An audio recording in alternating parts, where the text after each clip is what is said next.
According to the European Commission website Climate Action, international shipping is a large and growing contributor to greenhouse gas emissions. The EU estimates maritime transport emits around 940 million tons of CO2 annually, and it's responsible for about 2.5% of global greenhouse gas emissions. These emissions are projected to increase and significantly if mitigation measures are not put in place and quickly. Enter Vancouver innovator and battery developer Brent Perry, who has been on the leading edge of maritime or marine battery development for more than 12 years. He has developed and is deploying a pay-as-you-go electrification service based on swappable e-pod batteries that give shipping customers clean energy. Perry says shipping's retail customers around the world, like Amazon and others, are on board. They want to decarbonize the industry now. IKEA and Unilever have also signed on to the COZEV pledge, which commits them to decarbonize the industry by 2040. Well, the International Marine Organization actually wants shipping to do it by the end of this decade, a full 40% reduction by the end of the 20s. I invited Brent Perry of 2CleanEnergy to join me for a conversation that matters about his batteries as a service model and how they'll play a significant role in shifting shipping from black energy to clean energy. Brent, welcome. Thanks very much for having me. You know, we're living in an interesting time. Like, we've watched the shift to electrification, and it's as though people up until now have kind of thrown their hands in the air and said, well, there's not much you can do about shipping because the problem seemed so significant. What are the major challenges in being able to develop and deliver a swappable battery solution to shipping customers? Well, the main challenge is the range the vessels tend to operate within and the fact that they all operate globally with flexible ports and applications that they work in and out of. And frankly, the cost of the technology in some of the markets is not yet really of benefit. But the challenges have now started to be overcome by a combination of what we do with energy storage and power swap, and also innovating other renewable energy sources like fuel cells into the mix to help deliver constancy and real power and real economics to the customers. Well, the challenges that you touched upon there really are quite significant, aren't they? Especially if you have ships that are going from one port to another or one, jurisdiction to another. How do you, as a ship, arrive in a completely different country and say, oh yeah, I need to swap out my battery? How do you start to make that happen, especially when you look at the scale of the challenge ahead of you? Well, when we started with energy storage, the reality was you were selling a customer a fixed installation that was very large and very heavy and very costly, and the customer was taking on a tremendous amount of risk to validate the technology and how it works.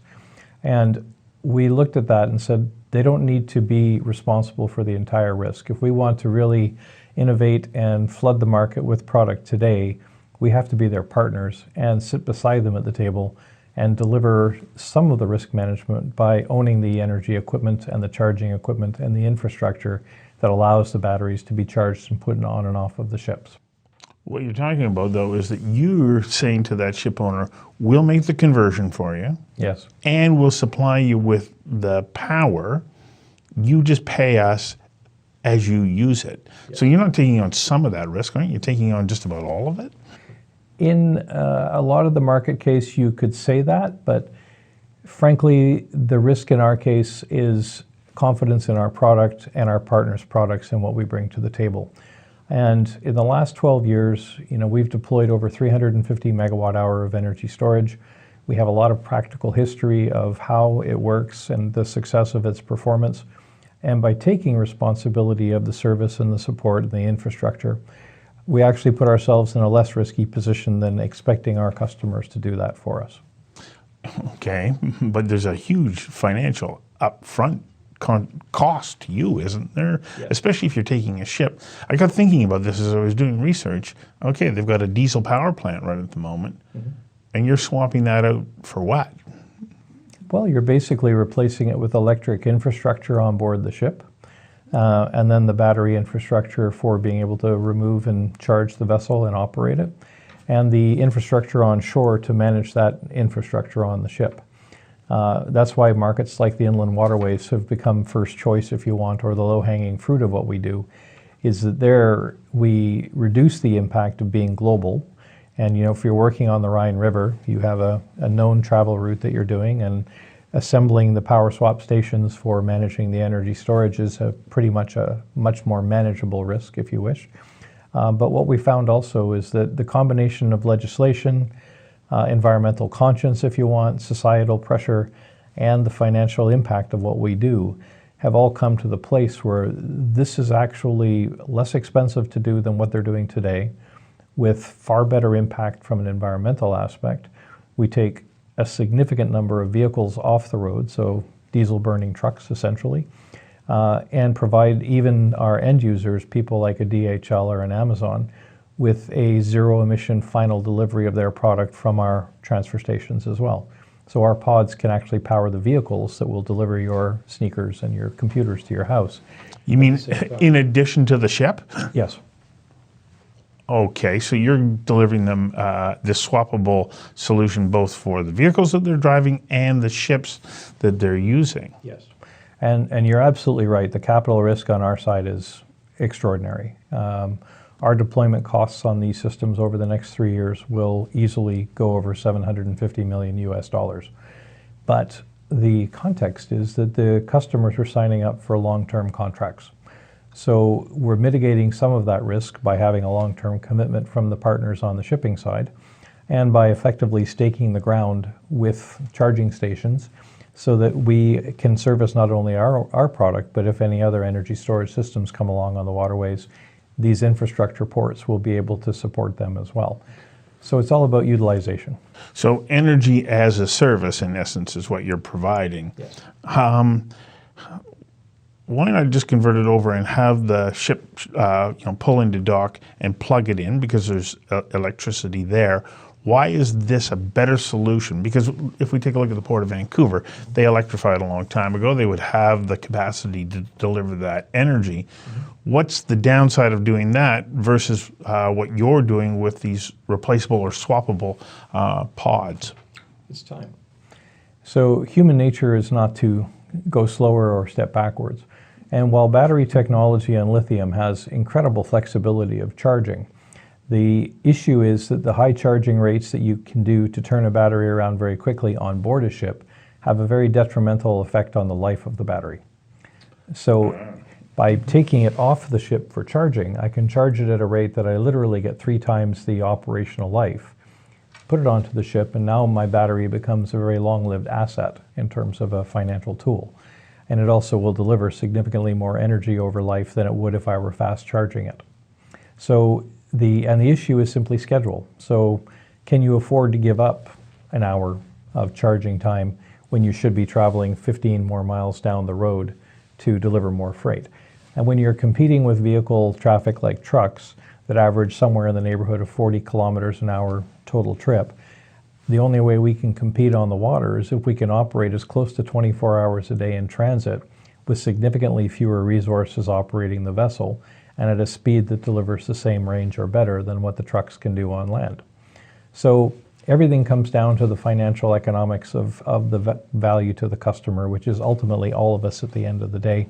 But it's every part of the food chain, the vessel owners and operators, the freight owners and operators, the end delivery companies and operators. All of that has to meet a financial threshold, if you want, where this is less expensive and much better value than what we're doing today. So energy storage doesn't have to be as good, it has to be better. And if it's not better, it has no home in being adopted fast enough for us to make any significant impact to the environment. So let's say we're talking about that Rhine Riverway that you're talking about, where ships are moving through, they're loading and offloading, they're in at the dock for a couple of hours at most, I would imagine, because they're moving.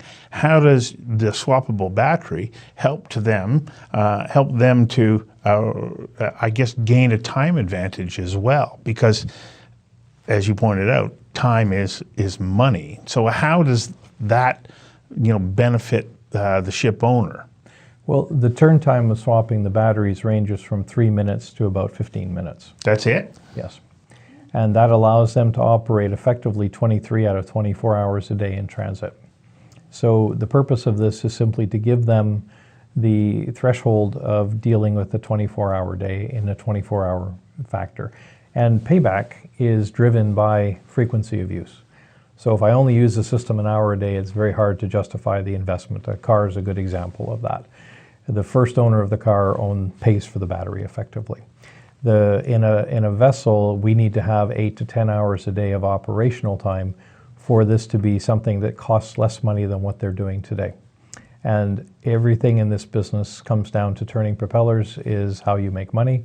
Not turning propellers is not a way to incentivize people to convert from trucks to waterways transit or ports to being fully electric ports. So everything comes down to what do you think can be achieved, but then backing it up with facts and reality and financial support to be able to do that. And 10 years ago, I couldn't have had a financing structure to support a battery installation to save my life. Today, there's numerous green funds available to us, and we have a partnership with some very significant financial institutions who have put a tremendous amount of capital in our hands to be able to deploy on these kind of systems and dominate this space very quickly. I want to go to the funds, but right at the moment, I'm also thinking about the batteries themselves. When it comes to the cost for energy that you're delivering to the ship, Yes.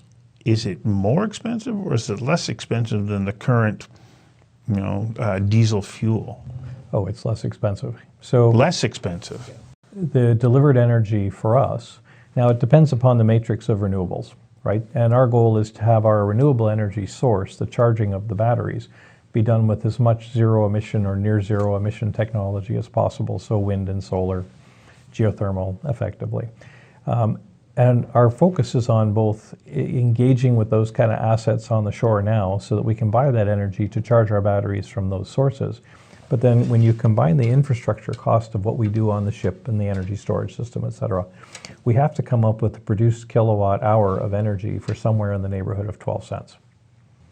Oh my. And partly when I go back to the context of how long does your battery last, so if I can get 3 times the cycle life and calendar life out of my battery and work it 3 times as hard in the same period of time, I produce significantly more energy, which equates to far more value in terms of a cost per kilowatt hour.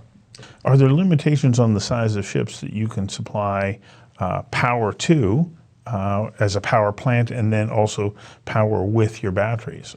Not really, no. We've designed and built small passenger ferries that carry 6 people, all the way up to right now I'm in the middle of a design of a 10,000 TEU container ship that will be zero emission. So there is no limit other than practicality. So if the battery weighs more than the boat, that's a problem. Mm-hmm. And that's when you combine it with a fuel cell or you combine it with an ammonia-driven generator or something like that. That's going to give you the extension of the battery's capability for a much longer range. Mm-hmm. One of the things I think I find most interesting about this is nobody wants to buy batteries. People want to buy a solution.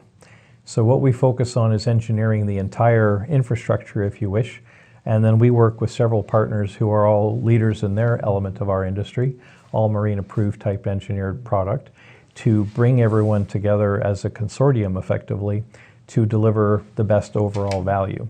And it's partly driven by emissions and environmental impact, but frankly, much more substantially by the financial impact that we can deliver today. Frequently, you get a nice solution like this, and scalability becomes a problem. How did you manage to overcome that? Well, again, it takes a village to build a house. So COCOM, who are our cell partners, have gone out of their way to accommodate our growth plan in their manufacturing of our lithium cells. So that's probably the single biggest issue is do we have enough capacity at the cell level? And they've increased their capacity by 20 times in the last 10 years to be able to match the demand of people like ourselves who are creating a commercial market for the product. And they have plans to match our growth strategy for the next 5 years, which is going to be essential if we're going to do that. And then we'll partner with other companies along the way that will also be able to support us in that aspect as well. We have a bill of materials in Southeast Asia that services that market space. We have a bill of materials in Europe that services the EU and Great Britain at this point. And we have a bill of materials in the United States specifically for US-based products and solutions. So we try and match everything up to the current expectation that geography is important. People are looking for local supply where they possibly can have it. And they also at the same time want to be able to touch and service everything that they do. So there's no point in putting product from China in a vessel in the United States because you're not getting a Chinese engineer to fly from Beijing to Houston. You're much better off working with a Houston-based supply chain to be able to service that product in the States or similar in Canada. Mm-hmm. And the goal on our side of the fence is simply to give the customers not just a product that works and a commercial solution that works, but an infrastructure that works and supports their business as well. As our focus on ESG has really increased in the last several years, people are making much different decisions about sustainability and management of what they do. And now, if you don't bring that kind of element of understanding to their business to the table, you're not in touch with your customers anymore and they'll look somewhere else. Okay, I can't help but try to imagine what's the size of these batteries. You get into a larger ship. What's the size of the battery that we're looking at? The physical size is about 370 millimeter by 330 millimeter by about 620 millimeters. So, Okay, I was expecting you to tell me that they're like the size of a semi-truck. Oh, well, they can be. So the beauty of this is that we approach this business with the idea we don't want to make anything different. The commercial industrial market is a very different space than your phone market. Yeah. We don't like retail. We like stuff that stays the same forever. And so we designed a form factor for the energy storage system that you could scale up, down, and sideways without changing anything about how it's manufactured. Mm-hmm. So each one of our batteries, if you want, has a capacity currently of 100 volts. If you want a 1,000-volt system, you put 10 of them in series. If you need to have 100 of those batteries beside each other to meet the capacity of the ship, then you have 100 batteries in parallel, but each one is designed to be completely autonomous and independent of the others. And that gives us a serviceability and a flexibility and a repeatability and a cost management tool to let the volume actually really dictate how we can decrease costs and decrease risk for all of our customers. Are these contained within the hold of the ship, or are they exposed on deck? In many locations. So the trend currently is to go to containerized battery systems. So either a container becomes a battery, and I can get about 2.8 megawatt hour into a 20-foot standard container. Or they become microgrids where they have all of the conversion equipment to go from DC to AC, and then it's a little less capacity. But then they can be a portable unit. But you are paying the extra cost of the container and the mounting of it. In many cases, we still install fixed battery systems inside of boats because they have the space. The weight down below is better than the weight up on the deck. And it's easier to service and support product inside the ship than it is to have it on a deck where you have to access a container to do that. Okay, lithium batteries inside a closed container is a bit of an issue from I guess a safety and security perspective. I understand you've gone to great measures to make sure that you're going to mitigate the likelihood of any problems. So what is it that you've done? Well, that is, I think, the key advantage that foundations everything that we do as a solution. So we developed a cooling technology that effectively completely encompasses the cell so it has 100% surface area in contact with a cooling surface. And that cooling surface is active enough that I can literally take the heat away from the cell faster than I can generate it. So we didn't try and solve the problems of the world. We just said if we can manage heat, we can prevent thermal runaway and fire and explosion. And our batteries today are the only batteries in the industry that you can visibly see will not blow up under any circumstances. We do nail penetration tests on our website, and that's the worst thing you can do to a lithium battery. And we've always believed that the market doesn't understand our product. It's very dangerous. It is extraordinarily dangerous. Right. By demonstrating it and being open book with all the testing that we do and the validation of what we do, The customers don't have to become rocket scientists, they just need to see what actually works. And we challenge all of our competitors, if you wish, to be as transparent as we are, simply because it's important if we're going to engage in a renewable technology and make an impact by 2030 and 2050. The customers have to have the confidence that this stuff isn't going to put their fleet, their bottom line, and their crew and their passengers at risk. How do you manage to get scale to reach out around the world? You mentioned that you're in the United States, you're in Europe, and you're in Southeast Asia right now. Yeah. So part of it is based upon the marine industry is small. So everybody has some knowledge of everybody, and we all understand what we're all doing. So when we started this, I had a 30-year track record of being a boat builder. So I'll walk into a room with somebody, I already have credibility. I understand the language, I understand how contracts in the industry works. So we didn't come in as trying to sell you a technology and hope you bought it. We came in and said, look, here's the solution. It's going to have a 2.5-year payback. This is the value it's going to deliver for you. Your 10-year return is going to be this. So we spoke with a lot of confidence about their financial model and their business model. And we always focus on meeting the customer's needs. On the growth side, our strategy is to have channel partners. So we don't really sell anything. We produce, we engineer, we service, we install, and we have global channel partners around the world. And some of our partners are quite large. The NYK group in Japan has, I think, revenues of $6.5 billion, and they're our exclusive partner in the Japanese market. In the United States, we have a partner called ISS, based out of Houston. They have 2,500 service techs already in these kind of industries.